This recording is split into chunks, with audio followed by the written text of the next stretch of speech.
Hello there, kia ora. Look, today I wanted to talk to you about three very time sensitive things that you can get involved in depending on where you are around the country. No, everybody can get involved with at least two of these things, but they're very time sensitive. So, to make sure people are aware of the sense of urgency I want this to have, I'm going to put a ticking clock that counts down to something ominous right here. Anyway, the first thing that I need you to deal with is called an election. You might have heard of these. It's where people go out and vote and have their say on who runs things. In the Rangataike District Council at the moment, there's a by-election going on for their southern ward. This was put in place after the last councillor decided he didn't want to do the job and up and left. But one of the people you've got running in this by-election, well, he hasn't found a conspiracy theory yet that he doesn't agree with. This is Dave Christensen. He was actually one of the first people that I profiled when I was doing terrible local body candidates you probably shouldn't vote for.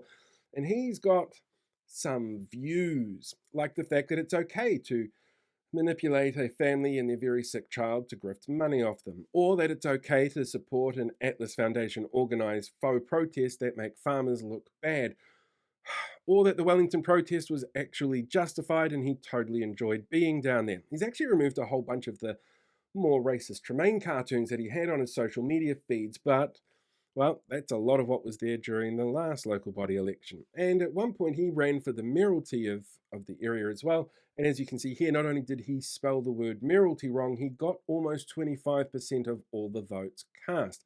And that's not many votes. And that's the problem here. When you have such a low voter turnout, like they do at the moment, it's really easy for people who have a really dedicated following to get in. This Voices for Freedom linked candidate could be in if more people don't go out and vote. So if you live in, say, the Martin area, like my nephew and niece, Luke and Sophie, go out and vote. Not that I expect Sophie to go out and vote. She's under the age of 10. And not that I expect Luke to listen to me. He didn't even say hi when he came to visit Auckland a few weeks ago. That hurt. Anyway, that's the first of the three. You've got till April 12 to get your vote in if you live in that area. The second is actually around the FastTrack approval bill. It's currently before Select Committee in Parliament. And you've got until April the 19th to get your submissions in on this. This is the bill that completely circumvents any kind of environmental protection laws that we've got, so that big organisations like mining companies can go directly to the ministers and say, we want to do this. And the ministers, while they get expert advice, which they can ignore, turn around and say, sure, Shane Jones, Simeon Brown, and Chris Bishop are absolutely upstanding MPs who I'm sure would never, ever be kind of manipulated in any sort of way by outside lobby groups or influencers.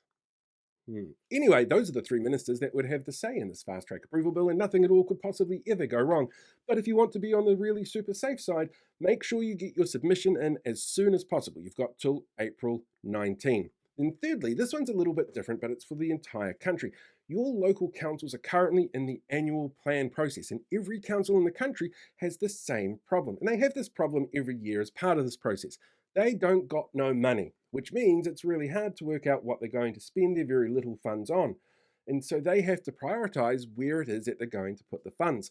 So they need your help with this. Now, don't forget, most councils are looking at rates increases anyway, but part of that is because the government lumped back on them a whole bunch of extra costs around things like Three Waters, which up until last year's election, the government was going to take care of.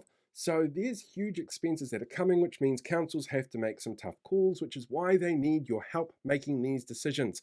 So if you haven't had a chance yet, check out their websites, because all of the information is going to be on there, and make a submission. And again, this is the kind of thing that crazy people, and particularly groups like Voices for Freedom or New Zealand Loyal, have said that they want to influence this decision-making process in any way that they can.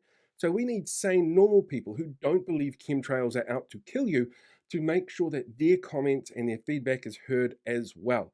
Because if they're not, those voices become louder, and it makes it much harder not to listen to them when they're the only ones that are interacting with this particular process.